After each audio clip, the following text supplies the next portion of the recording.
Hi everybody, my name is Katrina and I'm the events coordinator for the Toadstool Bookshops in Keene, Nashua, and Peterborough, New Hampshire.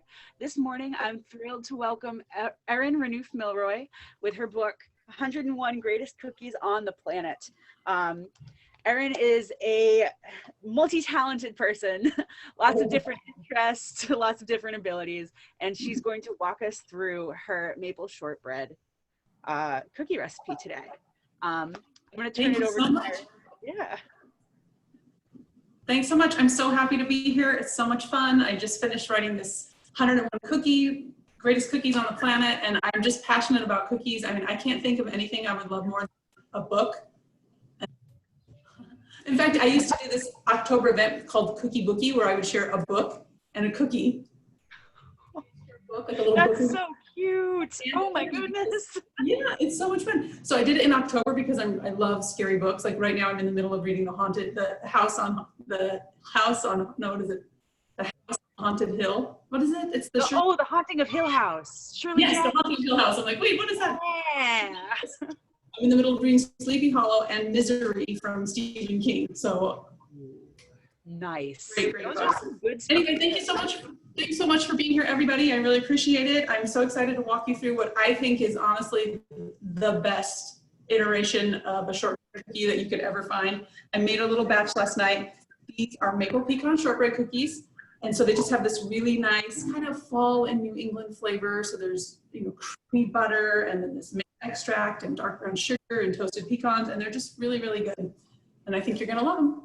And they're just part of my new 101 greatest cookies on the planet. So they're part of this big collection of cookies that I've created. Some of them are classic recipes, and then some of them are kind of like crazy cuckoo, brand new ideas with just some fun add-ins and things like that. So I'm started off with last night, I left out a cube of butter, so ½ cup. And you can use salted or unsalted, either way. And you want to leave it out for a few hours because it's really perfect for shortbread when it's not melty, but it's just kind of at room temperature. You can see mine is kind of just so easy to whip. It just came out of its shape so easily. So what you're going to do is you're just going to stir that up until it gets really light colored and fluffy. And it doesn't take long if you've got your butter at the right temp. And if you start with butter that's cold out of the fridge, put it in the microwave like in 10-second intervals until you get it there. But ideally, just kind of plan it ahead and leave it out overnight. Okay, so when that's nice and fluffy, and hopefully everybody can see me. Thanks for joining us this morning. It's 9 o'clock here in Utah, 9 a.m., but hey, I'm never gonna object to a cookie any time of day. It's a little bit later for you guys out in New Hampshire. Okay, next I'm gonna add ½ cup of packed dark brown sugar. I'm just gonna stick that right in there. Do you notice the flavor difference between light brown and dark brown sugar? The dark brown sugar has a little bit more molasses in it, so it's just a deeper, more caramely type of flavor. And I just, honestly, if anything calls for brown sugar, I use dark brown. Our family loves it if you really like those caramely undertones. And so you're gonna add that to the butter, and you're just gonna whip that up. And if you're noticing, I don't use a mixer very often when I'm making my cookies. I really like to be intuitive about it, and I like to get my hands in because if I'm making cookies, why am I rushing? It needs to be something that I'm concentrating on the creative process. It really doesn't take that long, and honestly, I think the outcome is better when you just use a wooden spoon like our grandmothers did. Especially when you're dealing with flour, if you really beat it up, it can get tough, like the way you chewy, like for pizza dough or for bread. If you just use a spoon, it stays really nice and tender. Okay, so I kind of want to show you what this looks like, just so you've got an idea. It didn't take very long, but it's really fluffy and nice and light. So I'm just going to kind of hold that up, and hopefully you can get a glimpse of that. Can you kind of see it? It's so pretty, yeah. Okay, so next we're going to add just a ¼ teaspoon of salt. I'm just going to kind of guesstimate. Oh, I saw a thumbs up. Thank you, Carol. I'm going to add just a ¼ teaspoon of salt. I think salt adds balance, but I tend to like things a little bit more salty, so it takes away from the too sticky sweet kind of feeling. And now we're going to add maple extract. Now that might seem like an abomination to you, all of you folks in New England, because it's not real maple. It's an extract, but it has this really nice flavor. I'm not going to say that it's exactly like maple. I love maple, but the problem with maple is it takes a lot of maple to get a maple flavor. And it's true. The water and the maple syrup will cook off if you try and cook it into candy, you try and bake it into something. You have to add like times as much as you need. And if I do cook anything with maple syrup, I use the B grade, not the great stuff. I use the B grade because it tends to have a little bit more maple flavor.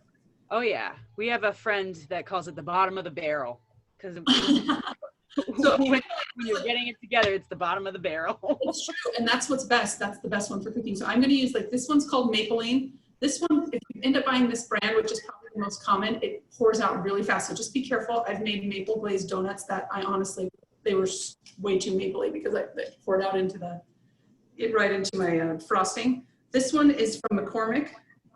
And I'm just going to kind of estimate. You need about a teaspoon, and it's very, very dark. I'll hold that up so you can see it a little bit too. Can you see how dark that streak is that's running through there? That's very dramatic. It is. But I also like it because I like when what you're eating gives you a hint of the flavors. So when you look at the cookie, it's going to be a really dark colored cookie. See that? Because it's a maple cookie, so it should have a pretty color in there. Okay. So that's all mixed in and everything's nice and fluffy. Okay, the next thing that we're gonna add in is just the flour. And you only need about a cup of flour and maybe an extra tablespoon.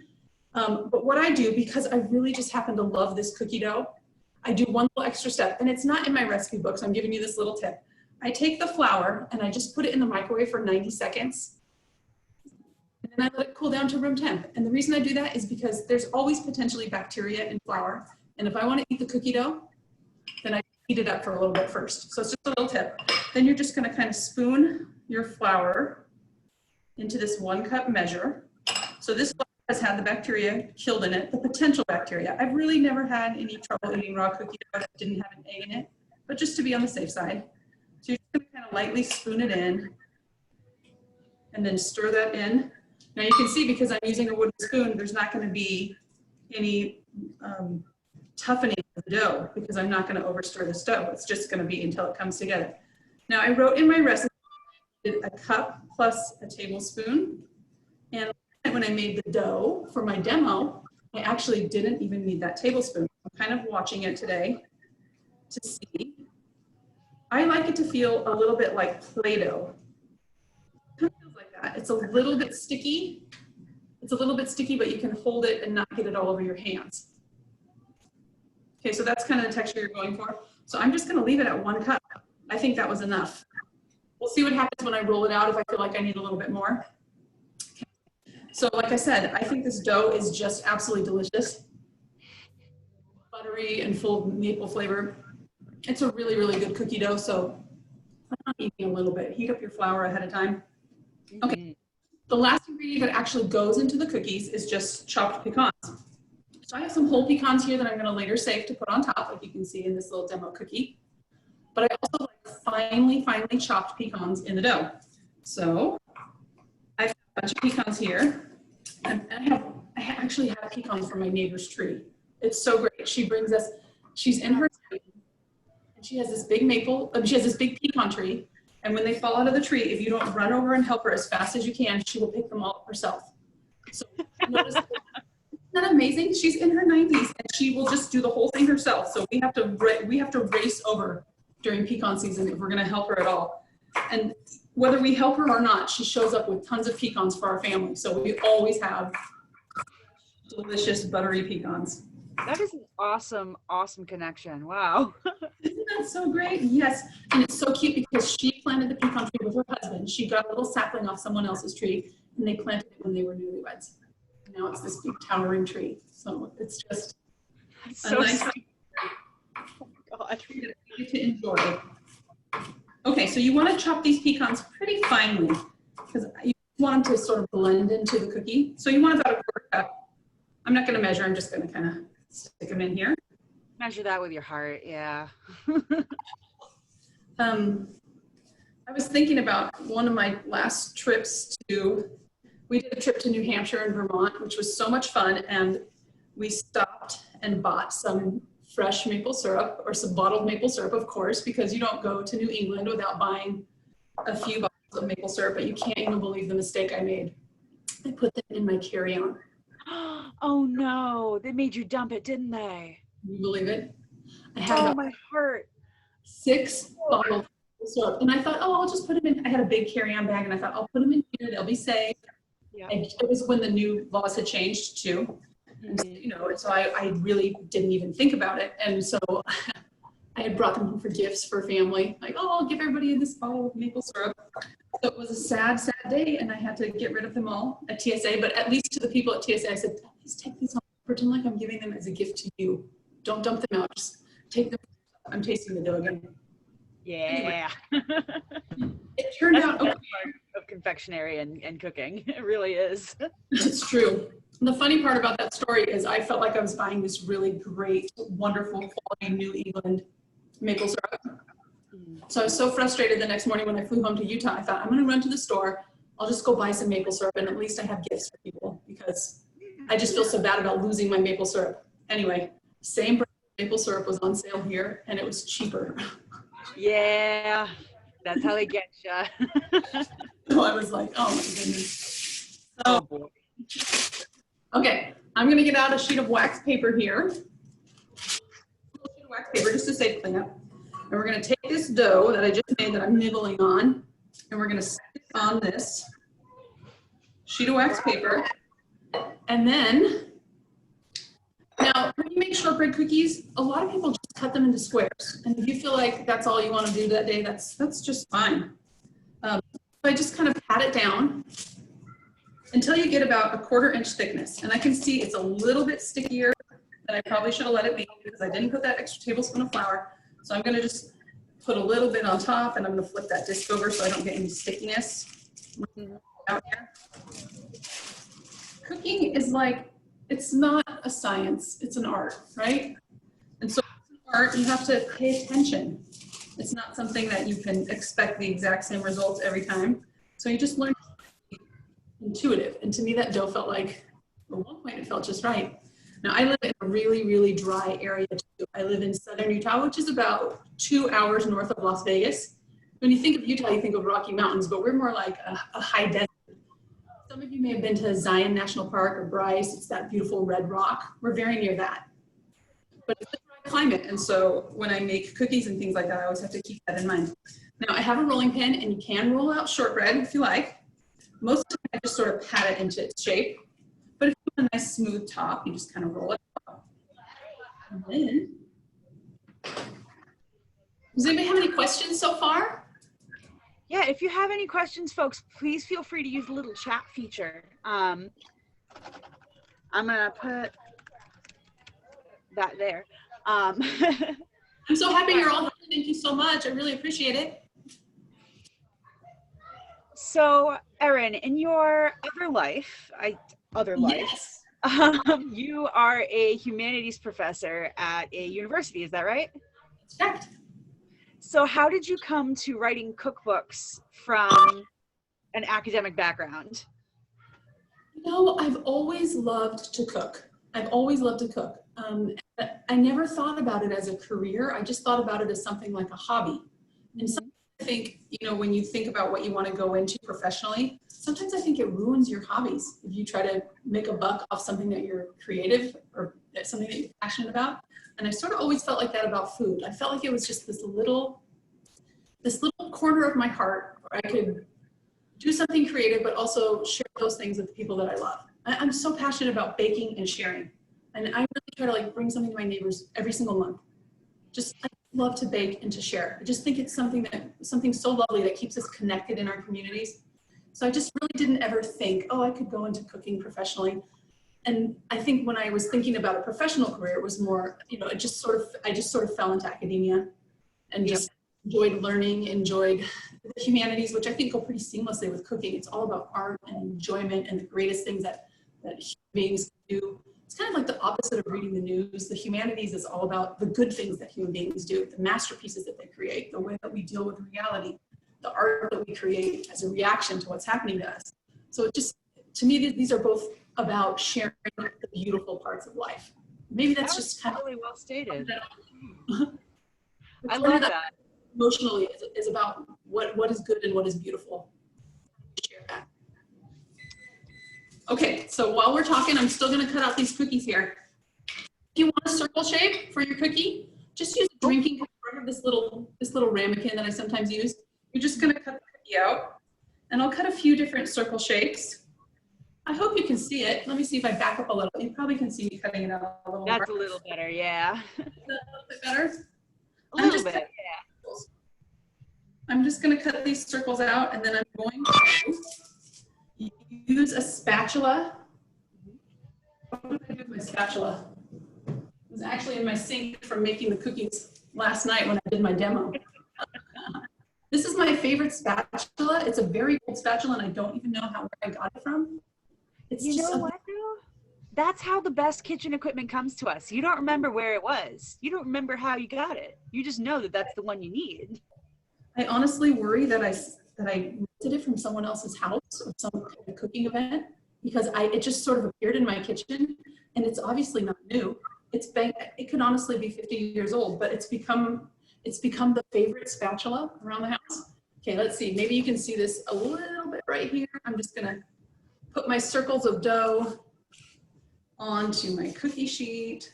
And are you using tinfoil, parchment paper, or silicone mat? Anything on the cookie sheet, or just the cookie sheet? You honestly, with shortbread, you probably could put it straight on your cookie sheet, but I never do, because I always think the cookie sheets have this residual flavor on them. Unless you only use it for cookie baking, honestly, and the way that my cookie sheets look, they are in such bad shape. I mean, I should let you see a little peek of my cookie sheets. Do you see how blackened they are? Do you see my that looks like mine. Wow. Oh my God. So I bake on parchment, and the reason my cookie sheets look like that is because I kind of got into artisanal bread baking too. It's another cookbook for another day. Yeah.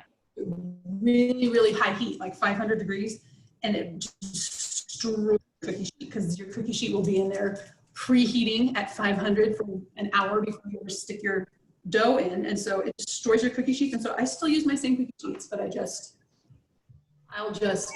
put this parchment over them.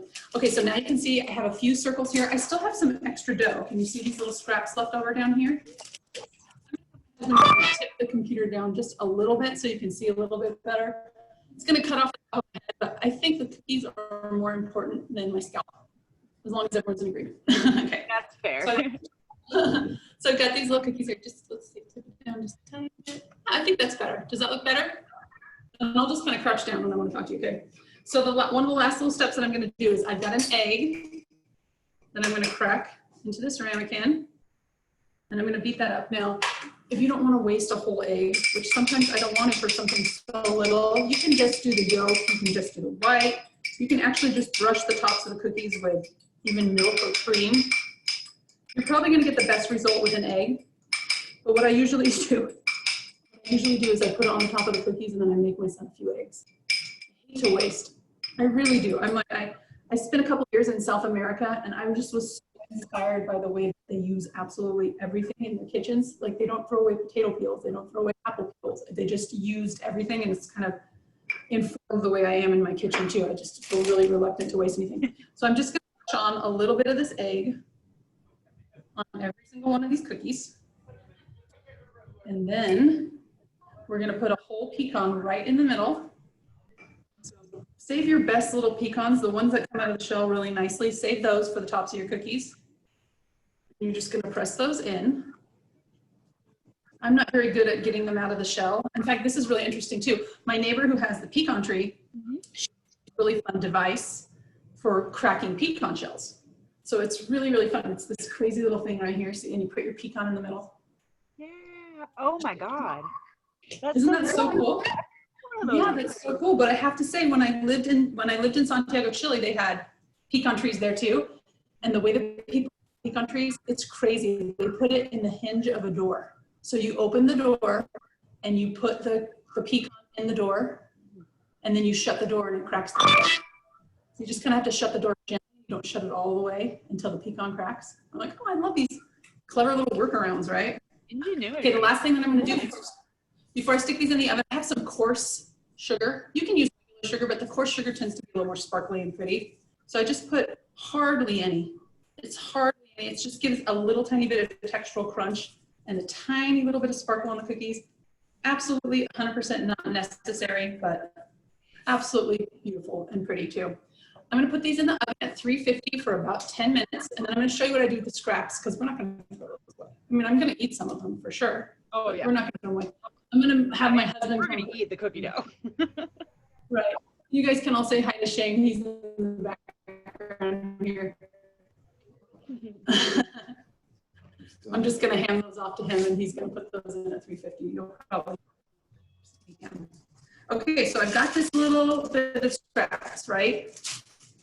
Now, what I do with my scraps, because like I said, 10 minutes. So those cookies take about 10 minutes to bake. Let's see. Last night, I think I did about 9. Just, can you still see me? Because it looks like my internet is a little bit unstable. Yeah. Okay, perfect. So last night I checked them at about 9 minutes. Oops, can you hear me still? You, yep. Yeah. Okay, perfect. Because I just got a little message. I can hear you. I can see it. Screen. Yep, you're good. Perfect. It said my internet was unstable, and you got. But it's amazing to be able to do these things. You know, it just really is. It's able to do these things with you guys over technology. It's just a great, great, incredible blessing of modern life. Right? Technology, the blessing and the curse. Right? Okay, so what I do is I just sort of rough rectangle. That's it. Oh. And so, can you see there?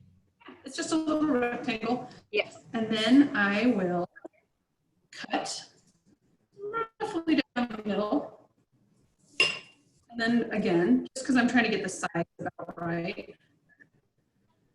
And then I'll just make little square cookies with whatever's left over. So then I've got circles that I cut, but I squares. And that's in my effort not to waste anything and also not to handle the dough too much, because once you handle dough too much, you're going to develop gluten and they're not going to stay as tender. And so that's what I like to do instead of really roughing the dough again.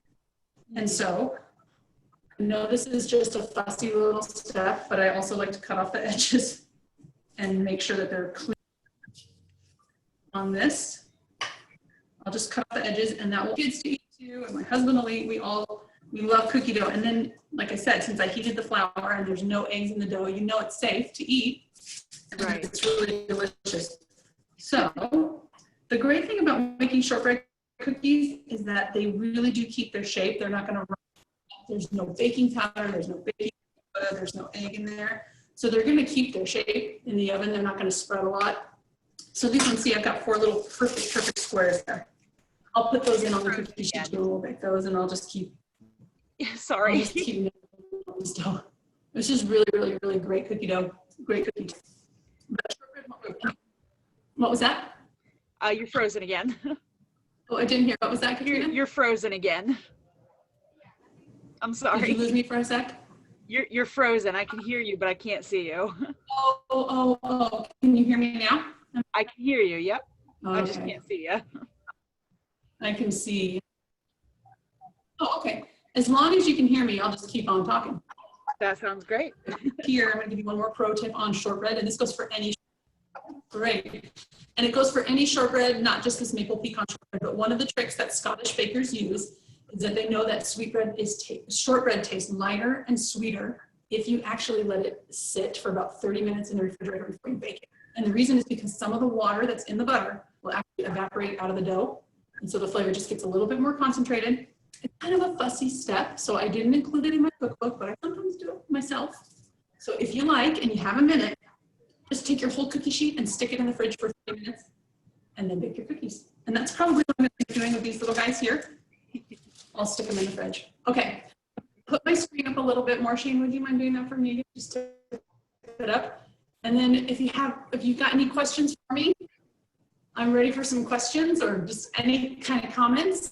I'm so grateful that you guys were here with me today. This cookie came from this cookbook here, 101 Greatest Cookies. It just came out on September 29. It can help you if you're interested in getting that. Some of my other favorite recipes that are in the book that I just love. One of them is a Nutella lava cookie. That's probably one of my very, very favorites. And it's a Nutella centered cookie that stays kind of molten. So I call it Nutella lava cookie. And I was really, when I developed the recipe, I was hoping that it would just be at least come out of the oven and be warm and gooey and melty, but I was surprised to find out that it stays warm and gooey and melty in the center all the time. So it's a fun cookie. And then Yeah, another one of my favorites is peanut butter lovers cookie, and it has like a peanut butter glaze, a peanut butter chip inside, a peanut butter cookie, but there's all kinds of fun favorites in here. And it's organized in the front by sections, like what should you bake for fall or Halloween or for Thanksgiving. So it's got a lot of just some fun things to bake. What was your selection process like? Did you have all of these to start with? Did some of them get passed down to you through family? Did you pick them up from other people and change them? Okay, I could honestly say yes, yes, yes, yes. Just been collecting cookie recipes. You know, when somebody gives you a really good recipe and you write it down, or you go to a cookie party and you write it down, or your grandma from Italy has this cookie recipe and you've hung on to it all these years. But also, one thing that I don't know what it is about me.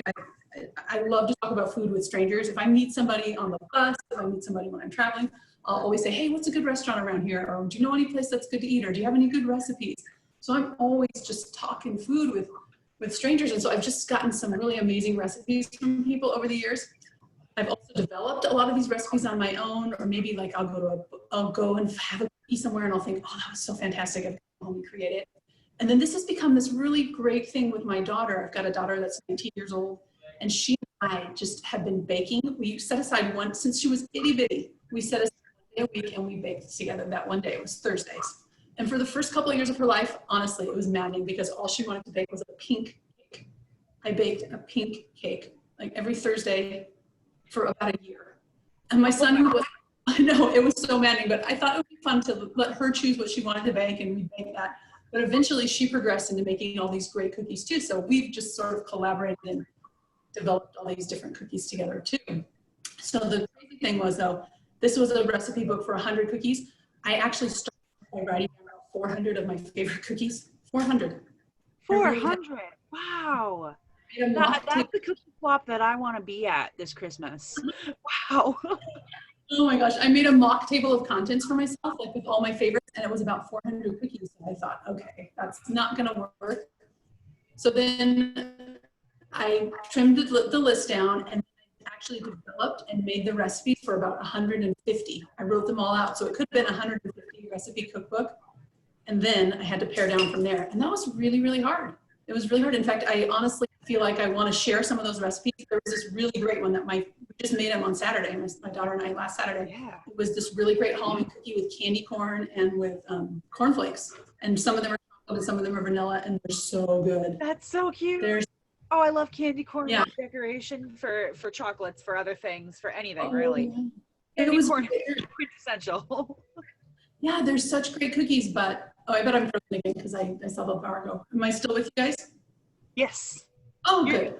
Good. So we've got all these cookies that are like sailors, they're ghosts in the graveyard. So we've got all these ghosts in the graveyard. Kind of like, have you ever been to Ben and Jerry's in Vermont? Where they have that graveyard flavors? Oh yeah, the little tombstones. Oh, I think we're gonna have to do that in our backyard too, with all the cookies that we didn't actually put in the cookbook. And they didn't get, the thing that's interesting is that I didn't take them out because I didn't love them. The reason that I took them out is because maybe they were similar to something else, or maybe it just fit in with the concept of the book, or maybe they were too fussy. And I really, really like one bowl recipes. I really like one bowl recipes. If I can do it in one bowl, because you'll notice a lot of people will mix up the flour, and the baking powder, and the baking soda, and the salt in another bowl. I will do whatever I can to not dirty an extra bowl. I'm dishwashing a verse. So yep, I'm the same way. Space is a commodity in a kitchen, and you gotta pick and choose what you use. So you might as well make a one pot dish, one pan dish. Right. Or how about like when you're first starting out, I've been married for 25 years, but when we first started out, we didn't have anything. I mean, we just didn't have anything. You're on an air mattress. We were eating at a camping table. I mean, they're fun, happy memories, but I didn't even have like a big cookie bowl. So sometimes I'd make cookies in a pot. Because I mean, you can mix in there, right? And so you sort of think like that. My sister gave me a cookie bowl for Christmas, and it's 25 years old. I still have it. This huge cookie mixing bowl. I mean, so everything has a story. You start with so little, but I've kind of kept that streamlined mentality in my kitchen that I don't want to mess up a lot. Also, I think it's because I honestly grew up in a family with 10 siblings. Wow. They're a family of 12 in Southern California.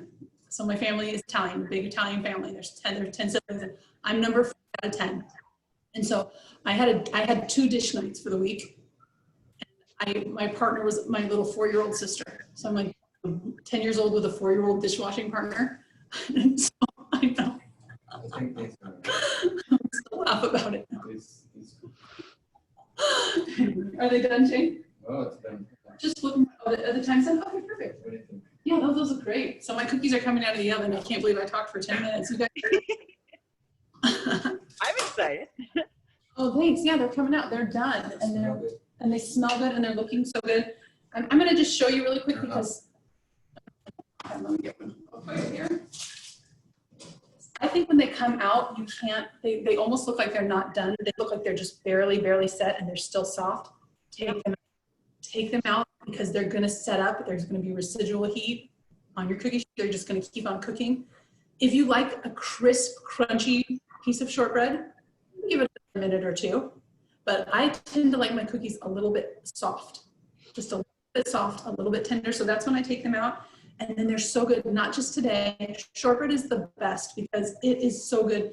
It will be good for, honestly and truthfully, you could probably eat these cookies in 2 weeks still. So when I mail packages to people over the holidays, I will always put shortbread in. Just pack them up in a 10 and they travel beautifully and they'll just stay so nice. But if I eat them after the first couple of days, I'll dip them in herbal tea. They go really well with apple tea. Apple tea with lemon in there and just dip your maple pecan cookie in. They're just absolutely amazing. That sounds incredible. Yeah, oh my God. Oh. I wish I could make some for all of you. I wish I could do it make some for all of you right now and make you a pot of tea and we could eat these in my kitchen together. But I know, I'm so bummed. It looks incredible and I can just picture the smell. Oh, and you guys, everybody that's here, you'll have to commit to going home and making a batch for yourself because they really are. It's such a nice feeling to be in your kitchen and baking and have all those beautiful smells come through. And then once, if you do bake them, package up a little and share them with somebody else to brighten their day. It's the best part of cooking to be able to share. That's awesome. Oh my God. Thank you so much for showing us how to do that. And thank you for all those little extra tips and tricks. There's a lot that you learn in a kitchen that you don't learn through a book. You have to learn by doing or from somebody telling you. And it's true. That. It really is. I'm just going to say to everybody here, if you had a mother or a father that cooked with you or baked with you, just pinch yourself right now because you're really lucky. You really are. It's such a great thing. It's such a wonderful thing to have family memories in the kitchen. And if you've got people in your life right now, take a minute and help them along too. Bake with them, cook with them. They're some of the most special memories. I mean, even now I'm turning 50 this year, and some of my very, very favorite memories are just baking with my mom and my sisters in the kitchen. Or when my dad didn't cook that often, but when he would occasionally make something, he did such a great job. After my mom would have a baby, he'd make us these big giant breakfast burritos. And you just don't forget those things. Those are the happy family memories. Those are the things that run through this narrative thread of your life. And you look back and just, it's such bittersweet nostalgia. Does anybody that's here have any questions? Please feel free to use the chat. I can't check the chat, but I know Katrina will take a look. I can and I will read the chat. There's no questions yet, but if you have any questions, please feel free to ask folks. You can buy this book at any one of our 3 locations, Peterborough, Keene, or Nashua, and you can go on toadbooks.com and buy it that way. Just can I ask you if you want to take a look? Yeah, I think you'll be really happy with it. It's such a great book. I have, a handful of reviews on Amazon right now, and they've all been 5 stars. Just to let you know, I've had completely 5-star reviews. I really feel like everywhere I've looked for my reviews, they've all been 5 stars, and I just feel like people are having a universally good experience with the book. I want to just ask a quick question. I just was wondering what your favorite cookie is. Anybody that's there, you can just wouldn't mind using the chat to tell me. I do have a question from Carol. Who asks, what other flavors can you make in shortbread? Instead of maple, could you use something else? Oh, Carol, that is such a great question. And actually, I'm so glad you said that because when I was writing my notes for what I wanted to talk about today, that was one of them. And of course, I forgot. So you are star pupil A+, Carol.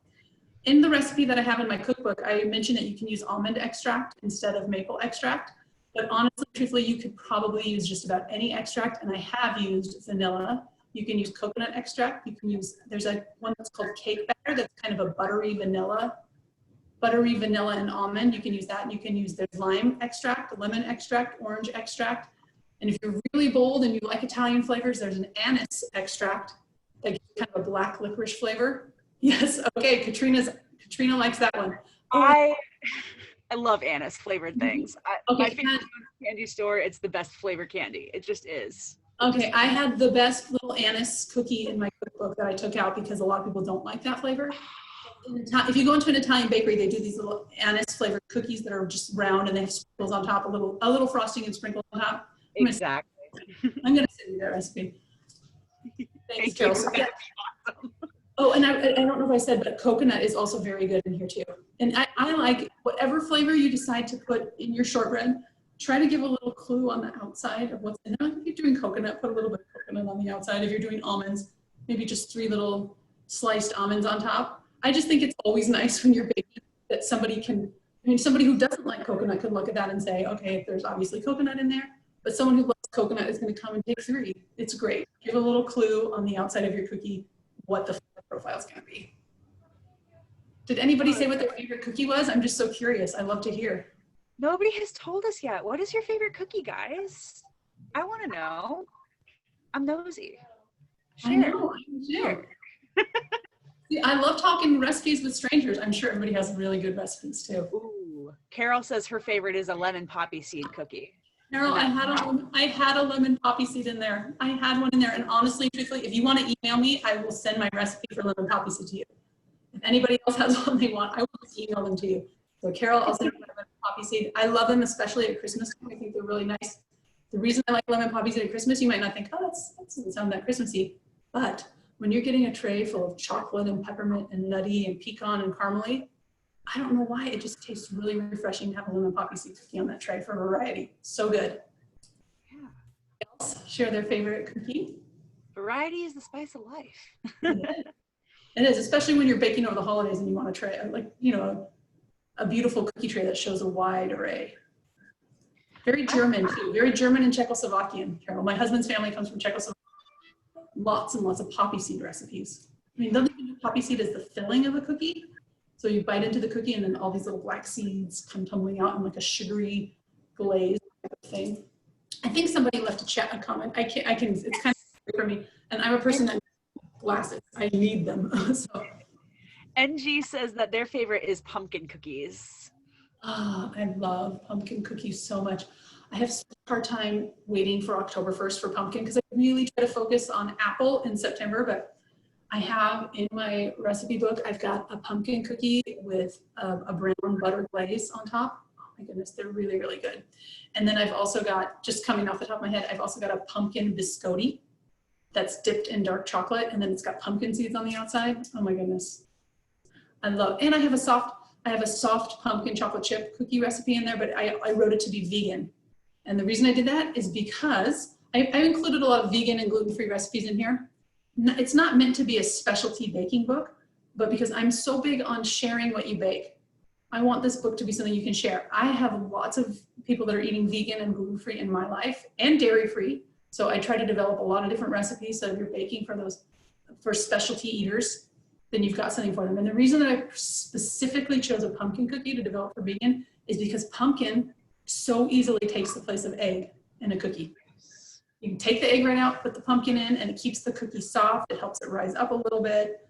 It just does a really nice job of binding other ingredients together. So I have my pumpkin chocolate chip recipe in there. It's called for vegan butter and no egg. You use the pumpkin instead of the egg. You can easily just use regular butter instead of the vegan butter, but if you're baking for a vegan, it's a great recipe to have in your arsenal.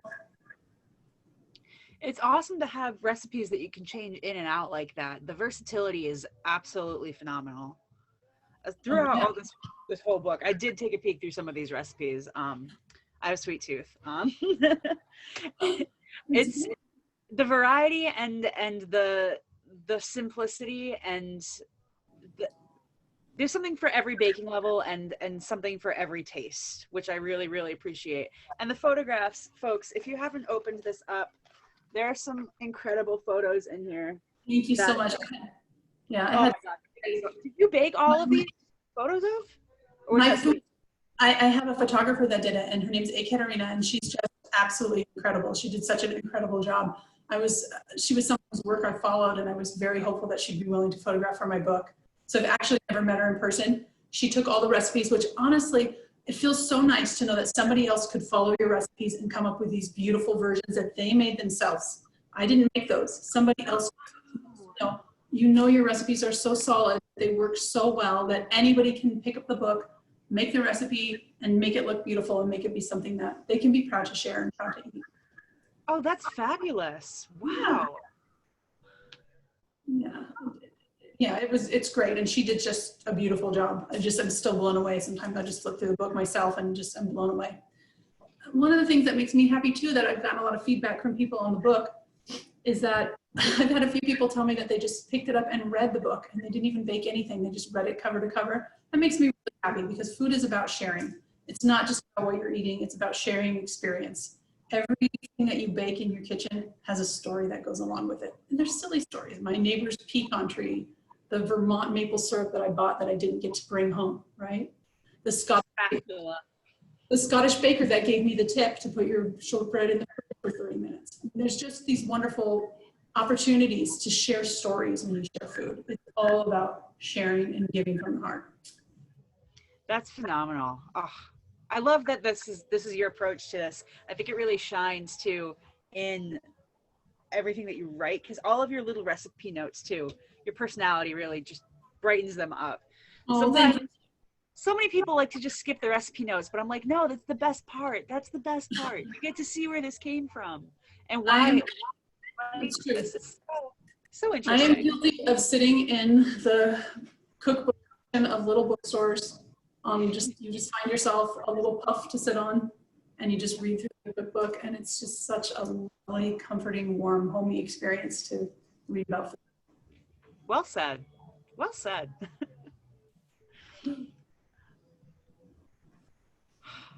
So folks, if you have any more questions, please feel free to ask in the little chat box. Erin, if you have any questions or anything that comes to mind now that you've completed these cookies, they're cooling, your kitchen smells way better than this bookstore office does. I'm so jealous. The only thing that I would want to, that's how jealous I am. I just wanted to finish on letting all of you know that are here visiting. I'd love to stay in touch with you. I don't have a blog, but I am on Instagram, and you'll laugh when you hear my handle. I'm undercover.weightwatcher.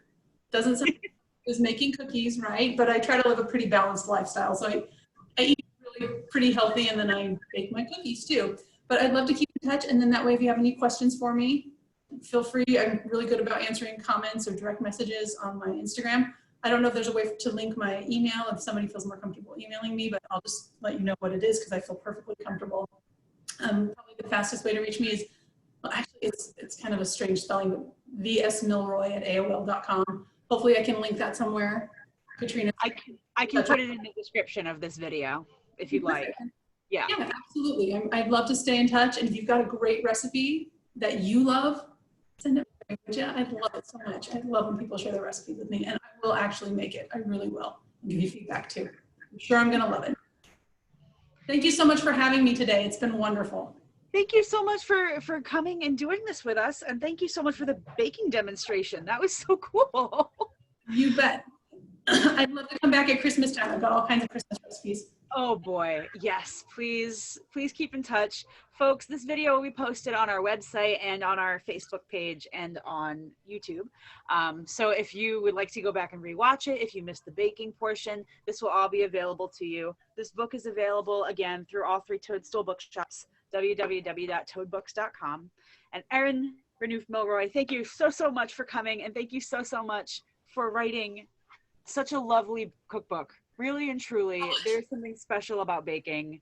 Thank you. I am honestly going to head to Toad Books right now. I'm going to go buy a few more spooky Halloween stories because I'm I love it. I love it. Check out the staff recommendations. See what everybody's reading. See what you think. Wonderful day, everybody. Go happy baking. Go bake and share.